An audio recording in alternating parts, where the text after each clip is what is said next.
तो पूरी दुनिया को धमकाने वाले चीन को भारत ने पेंगोंग झील के उत्तरी किनारे पर करीब 8 किलोमीटर पीछे भेज दिया है। भारत चीन सीमा के बाकी मोर्चों पर भी चीन को पीछे हटना होगा। भारत की सेनाएं अपनी पुरानी जगह पर लौट आएंगी। सेनाओं के पीछे हटने का काम शुरू भी हो चुका है, इसकी तस्वीरें भी हमने देखी। लेकिन भारत चीन सीमा पर डिसएंगेजमेंट की इस प्रक्रिया पर राहुल गांधी को भरोसा नहीं है। राहुल की मेड इन चाइना राजनीति भारत के शौर्य पर सवाल उठा रही है। राहुल गांधी को हिंदुस्तान पर नहीं, क्या चीन पर यकीन है? रक्षा मंत्री ने संसद में स्टेटमेंट दिया है, आपको उस पर भरोसा नहीं, तो सर किस पर भरोसा होगा? ये संसद का अपमान नहीं है आपको? मुझे किस पर भरोसा है? मुझे इंडियन आर्मी पे भरोसा है, एयरफोर्स पे भरोसा है, नेवी पे भरोसा है, हिंदुस्तान की जनता पे भरोसा है। मुझे इन लोगों पे भरोसा है। प्रधानमंत्री प्लीज प्रधानमंत्री की जिम्मेदारी इस देश की रक्षा करने की है। प्रधानमंत्री ने वो जिम्मेदारी निभाई नहीं है। हमारी जमीन उन्होंने चाइना को दी है, ये रियलिटी है। तो चीन से समझौते पर राहुल गांधी ने सरकार पर निशाना साधा है। प्रधानमंत्री ने चीन को पकड़ाई हिंदुस्तान की पवित्र जमीन, ये आरोप राहुल गांधी लगा रहे हैं। बॉर्डर पर अप्रैल 2020 से पहले की स्थिति बहाल होनी चाहिए, ये मांग भी उनकी ओर से रखी जा रही है। चीन के आगे झुक गए हैं प्रधानमंत्री मोदी। प्रधानमंत्री मोदी को कायर बताया है राहुल गांधी ने। तो एक के बाद एक ये उनके आरोप, और ये आरोप तो राहुल गांधी पहले लगाते रहे हैं कि भारत की जमीन चीन को दे दी गई है, और ये आरोप एक बार फिर से उन्होंने लगाए हैं कि प्रधानमंत्री नरेंद्र मोदी चीन के आगे खड़े नहीं हो सके। कायर हैं प्रधानमंत्री नरेंद्र मोदी, ये सारे आरोप लगाए हैं राहुल गांधी ने। बॉर्डर पर अप्रैल 2020 से पहले की स्थिति बहाल होनी चाहिए। प्रधानमंत्री ने चीन को पकड़ाई हिंदुस्तान की पवित्र जमीन। तो एक बार फिर से चीन से जो समझौता हुआ है कि डिसएंगेजमेंट होगा और जो पहली स्थिति है वो बहाल हो जाएगी, उसको लेकर राहुल गांधी ने एक बार फिर से मोदी सरकार पर निशाना साधा है कि चीन को पकड़ा दी गई हिंदुस्तान की पवित्र जमीन। The Prime Minister is a coward who cannot stand up to the Chinese. That's the fact. And he is spitting on the sacrifice of our army. That's what he's doing. He's betraying the sacrifice of our army. And nobody in India should be allowed to do it. Nobody in the rest of the world should be allowed to do it. बातचीत के लिए हमारी strategy तथा approach माननीय प्रधानमंत्री जी के इस दिशा निर्देश पर आधारित है कि हम अपनी 1 इंच जमीन भी किसी और को नहीं लेने देंगे। हमारे दृढ़ संकल्प का ही यह फल है कि हम समझौते की स्थिति पर पहुंच गए हैं। तो आइए अब चर्चा की शुरुआत करते हैं, और आज की चर्चा के जो मुख्य सवाल हैं, सबसे बड़ा सवाल राहुल गांधी को हिंदुस्तान पर नहीं, क्या चीन पर यकीन है? संसद में रक्षा मंत्री के बयान पर भी राहुल गांधी को भरोसा आखिरकार क्यों नहीं है? देश की संप्रभुता की रक्षा करने वाले जांबाजों पर राहुल को क्या विश्वास नहीं है? राहुल गांधी के पास क्या सबूत है कि भारत ने चीन को जमीन दे दी? क्या राहुल गांधी शहादत का अपमान नहीं कर रहे हैं?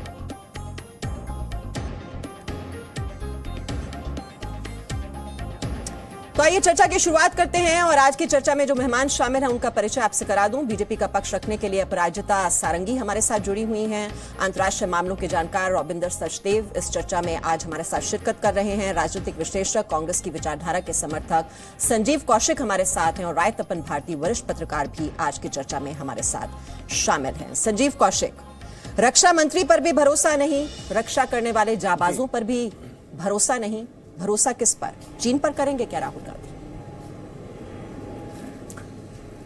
मीमांसा जी, देश के प्रधानमंत्री ने जो कहा था वो याद नहीं है आपको? न कोई आया था, न कोई घुसा है। फिर एमईए कुछ और बोलता है, फिर रक्षा मंत्रालय से कुछ और सवाल, फिर पीएमओ से कुछ और आवाज। ये क्या था? उस समय भी तो देश ने यकीन ही किया था ना। आज भी जब डिसएंगेजमेंट की बात हो रही है या नौ दौर की वार्ता की बात हो रही है, किस चीज पे समझौता किया आपने? बात यही थी ना कि सचमुच में वो घुस गए थे, हिंदुस्तान की सरजमीन पे घुस गए थे। और जो राहुल गांधी ने सवाल उठाया है, आप जो ये कहने का प्रयास कर रही हैं कि सेना के शौर्य पर वो प्रश्न चिन्ह खड़ा कर रहे हैं, कब आपने सुन लिया उनके प्रेस कॉन्फ्रेंस में सेना के शौर्य पे? उन्होंने कहा कि देश की सेना पे हमें गर्व है, फक्र है और मुझे यकीन है। उन्होंने कहा देश के प्रधानमंत्री की नीतियों पे हमें यकीन नहीं है। उन्होंने सर झुका लिया। वो जवाब मुकम्मल नहीं दे पाए, वो झूठ बोल रहे हैं। आप हमें बताइए कि जहां फिंगर 4 तक हमारी पेट्रोलिंग होती थी, आज हम 3 पे कैसे आ गए? ये समझौता है? और ये आप कह रहे हैं कि नहीं, सारी चीजें सब कुछ पूर्ववत हो रही है। सवाल जो राहुल गांधी ने उठाया है, निश्चित रूप से ये सवाल आज का ये सवाल नहीं है, ये तब से ये खड़ा किया जा रहा है जब से अप्रैल की स्थिति बहाल करने की बात हो रही है। आखिर वो स्थिति आज नहीं है, तभी तो उसको बहाल करने की बात हो रही है ना। इसमें कहीं कोई राहुल गांधी ने कोई अपनी बात कह दी हो, ये बताइए आप। देश के प्रधानमंत्री, और लगातार उन्होंने ये भी कहा कि देश के प्रधानमंत्री को पुनः आकर के ये स्थिति स्पष्ट करनी चाहिए, क्योंकि पिछली बार जो कुछ कहा था उन्होंने, उनके बातों का कोई मतलब नहीं है, वो एकदम सफेद झूठ बोल रहे थे और अपने राजनीतिक लाभ लेने के लिए तो देश के प्रधानमंत्री जैसे पद से झूठ बोलने का फिंगर 4 से फिंगर 3 पर क्यों पहुंच गए? अपराजिता जी जवाब दीजिए। आप सबको नमस्कार। 2 बातें रखना चाहूंगी, मुझे थोड़ा वक्त दें। कल जब आदरणीय रक्षा मंत्री सुबह में राज्यसभा और शाम में लोकसभा में अपना बयान दे रहे थे, मैं पूछना चाहती हूं आदरणीय श्री राहुल गांधी ने मौन धारण क्यों किया था? जब उन्होंने कहा उसी समय कहना था, अपनी बातें रखनी थी, आशंकाएं जतानी थी।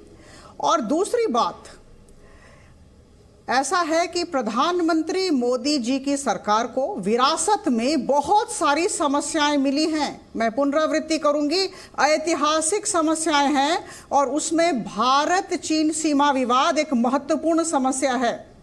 मैं आप सबको बताना चाहूंगी कि 1962 के बाद उस समय जो संघर्ष हुआ था, 38,000 स्क्वायर किलोमीटर हमारे लद्दाख केंद्र शासित प्रदेश में से चला गया चीन के पास, अनऑथोराइज्ड, अनधिकृत। हम सब जानते हैं इस बात को। दूसरा, पाकिस्तान ऑक्यूपाइड कश्मीर की भी बात हम जानते हैं। 5,180 स्क्वायर किलोमीटर उस समय पाकिस्तान के पास चला गया। उसके बाद जो साइनो पाकिस्तान बाउंड्री एग्रीमेंट हुआ था 1963 में, उस समय पाकिस्तान ने ये 5,180 स्क्वायर किलोमीटर चाइना को दे दिया। तो कुल मिलाकर करीबन 43,000 स्क्वायर किलोमीटर जी हमारी जो जमीन थी वो चली गई चाइना को। और किसके समय में ये हुआ था, ये प्रश्न मेरा है। मेरा ये पूछना है कि आज प्रेस कॉन्फ्रेंस करने की क्या जरूरत थी? फिंगर 3, फिंगर 4 के भ्रम जाल में न पड़े। भारत की कूटनीति की यह विजय है और मुझे लगता है हमारे जो सैनिक हैं, हमारी जो मिलिट्री है, हमारे जो आर्म फोर्सेस हैं, उनकी वीरता और शौर्य का यह परिचायक है कि चाइना के लोग उल्टे पांव वापस जा रहे हैं। बहुत बड़ी विजय है। रविंदर जी भी हमारे साथ हैं। रविंदर जी, बात अपराजिता जी कह रही हैं कि ये भ्रमजाल बार बार बुना जा रहा है, इसमें फंसाने की, उलझाने की बार बार कोशिश की जा रही है। हमारी जमीन चीन को दे दी गई, क्यों दे दी गई, बार बार ये सवाल क्यों? और अब तो हम ये तस्वीरें देख भी रहे हैं कि जो टैंक्स हैं वो पीछे हटने शुरू हो गए हैं। तो बार बार ये संदेह जताना किस लिए? आप मुझे अगर 30 सेकंड देंगी, मैं इस पूरी इश्यू को एक नए एंगल से शेयर करता हूं आपके दर्शकों और हम सबके लिए। देखिए, हमें यह सोचना चाहिए, भारत चीन का जो बॉर्डर है वो एक कोई फिक्स लाइन नहीं है। उसको इमेजिन कीजिए जैसे एक नदी होती है, पूरी नदी है ये। अब ये नदी कई जगह 1 किलोमीटर है, कई जगह 5 किलोमीटर चौड़ी है। ये जो नदी है ये अनडिफाइंड टेरिटरी है, बाय द वे। उस नदी में हमारा भी क्लेम है। हम कहते हैं कि उस नदी के 100 मीटर तक हमारा है, चाइना कहती है 100 मीटर मेरा है। ओके, ये डिफरेंसेस है। ये जो जमीन है, बाय द वे, जहां ये सारी गेम चल रही है, ये ना हमारी है एक्चुअली और ना चाइना की है। चाइना की थोड़ी है क्योंकि हमारा क्लेम है उसमें, और हमारी नहीं क्योंकि चाइना का क्लेम है। तो इस एरिया में एक टसल चल रही है। ओके, तो टेक्निकली एब्सोल्युटली राइट। जब हमारी गवर्नमेंट कहती कि हमने 1 इंच भी नहीं दी, तो नहीं दी ना, क्योंकि उस नदी के जो बॉर्डर है वहां से हमारी रियल टेरिटरी है। यह है लाइन ऑफ एक्चुअल कंट्रोल, जो कि अनडिफाइंड है दोनों देशों के बीच में।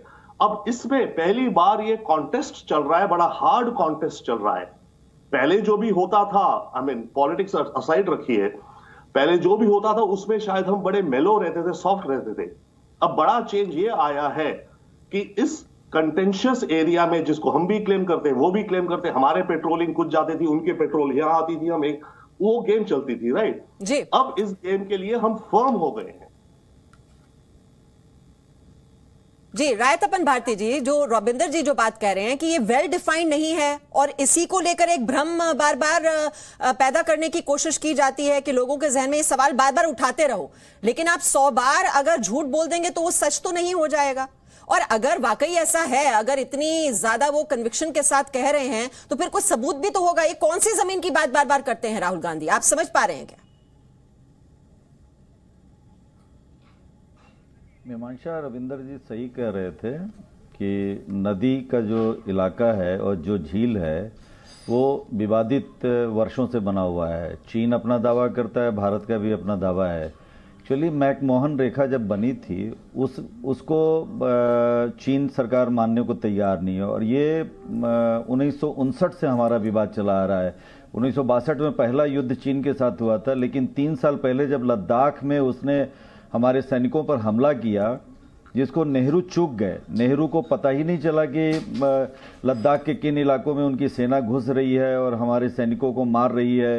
इस बात को काफ़ी छुपाया गया और अंत में क्या हुआ, पंडित नेहरू ने उस समय के रक्षा मंत्री मेनन और एक कौल नाम के लेफ्टिनेंट जनरल थे, इन दोनों को हटा दिया गया, इन दोनों को बलि का बकरा बनाया गया। तो राहुल गांधी को यह भी याद रखना होगा कि यह विवाद काफ़ी पुराना है। विपक्ष के नेता को पूरा अधिकार बनता है कि भारत के रक्षा से संबंधित यदि कोई गड़बड़ी है तो उसका सवाल उठाए।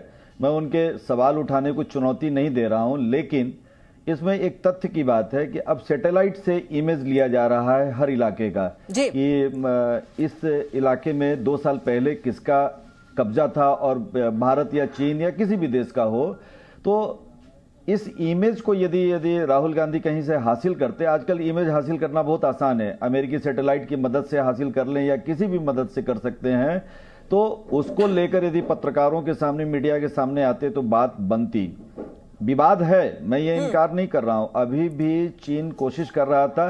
चीन ने अंडर एस्टिमेट किया कि भारत की फौज ठंड में मुकाबला नहीं कर पाएगी चीन की सेना का, लेकिन उल्टा गेम हुआ। वहां पर हुआ कि भारत की फौज टिक गई और भारत की फौज ने बहुत अच्छे से मुकाबला किया। उल्टे चीन की सेना को परेशानी हुई। अभी बहुत तेजी से वहां टैंक वापस जा रहे हैं। जा रहा है। ठीक है, मैं आती हूँ लौटकर, क्योंकि मुख्तार अब्बास नकवी ने भी जो राहुल गांधी की ओर से आरोप लगाए गए हैं उस पर जवाब दिया, सुन लेते हैं क्या कह रहे हैं। आप प्रधानमंत्री जी को सुबह सुबह, मोदी जी को हर दिन शाम सुबह गाली दे करके तो देश में कुछ नहीं कर सकते।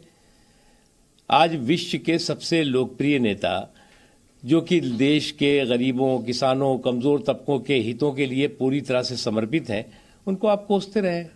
कोसते कोसते कोसी नदी पहुंच चुके हैं, उसके किनारे पे आप खड़े हुए हैं। उससे भी महत्वपूर्ण है कि ये लोग कोई पहली बार ऐसा नहीं कर रहे हैं। आपको याद होगा कि जब हमारे सुरक्षा बलों ने घुस करके पाकिस्तान में आतंकवादियों का सफाया किया था, तब उस पर सबूत मांगे जा रहे थे, सर्जिकल स्ट्राइक पर सवाल खड़े किए जा रहे थे, और अब हमारे जो देश की पुख्ता सुरक्षा नीति है उस पर बवाल किया जा रहा है। ये कुंद बुद्धि से ज्यादा इसके लिए कुछ नहीं कह सकते आप।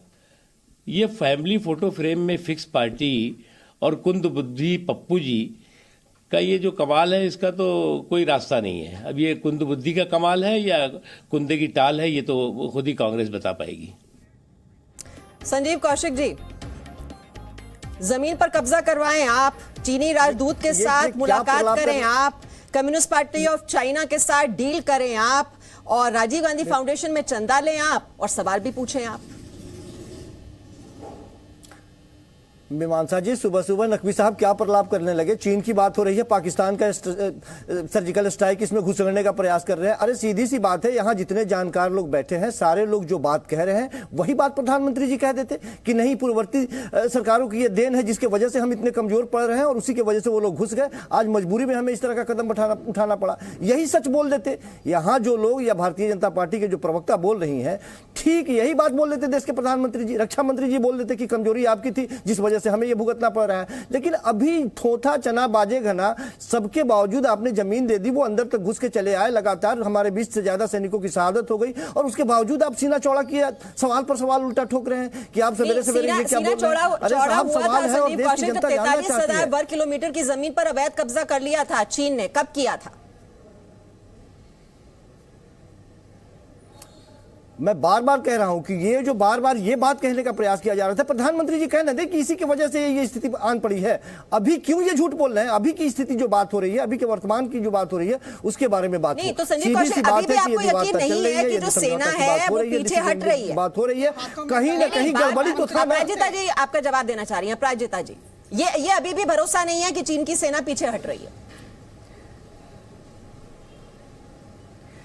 बुधवार से सेना पीछे हटनी शुरू हो गई है और ये फेज्ड, कोऑर्डिनेटेड और वेरीफाइड मैनर में ये काम चल रहा है। कुछ दिनों की बात है, जिस तरह का एग्रीमेंट हुआ है, जिस तरह का समझौता हुआ है, उसके अनुसार काम होगा। और सबसे बड़ी बात है कि जैसा मैंने कहा, फेज्ड मैनर में होगा और हर मूवमेंट के बाद वेरिफिकेशन होगा। बड़ी बात है, जो सीनियर कमांडर्स हैं वो वेरीफाई करेंगे कि 100% वो पॉइंट खाली हुआ कि नहीं। और इस दिशा में एग्रीमेंट हो चुका है, समझौता हो चुका है। रही बात वो अंदर आ गए ना कांग्रेस की, रही बात राहुल गांधी की, मैं कह दूं, जिनके घर शीशे के बने होते हैं वो दूसरों पर पत्थर नहीं फेंकते हैं। ऐतिहासिक समस्या है, 43,000 स्क्वायर किलोमीटर उनकी सरकार ने चीन को दे दिया। और अभी देखिए, जब भारत के रक्षा मंत्री यही रोना रोने के लिए सरकार ने बयान देते हैं, यही रोना रोने के लिए मौन धारण हुआ, उस समय क्या? किसी भी तरह का प्रश्न नहीं किया गया। मजबूत भारत की बात कर रही है और लगातार निरंतर आप मजबूती के साथ आगे बढ़ने की बात कर रही है, तो हमारे रक्षा मंत्री पर आस्था नहीं है, तो ऐसा हुआ है कि भारतवासियों ने भी इनके ऊपर आस्था करनी छोड़ दी है।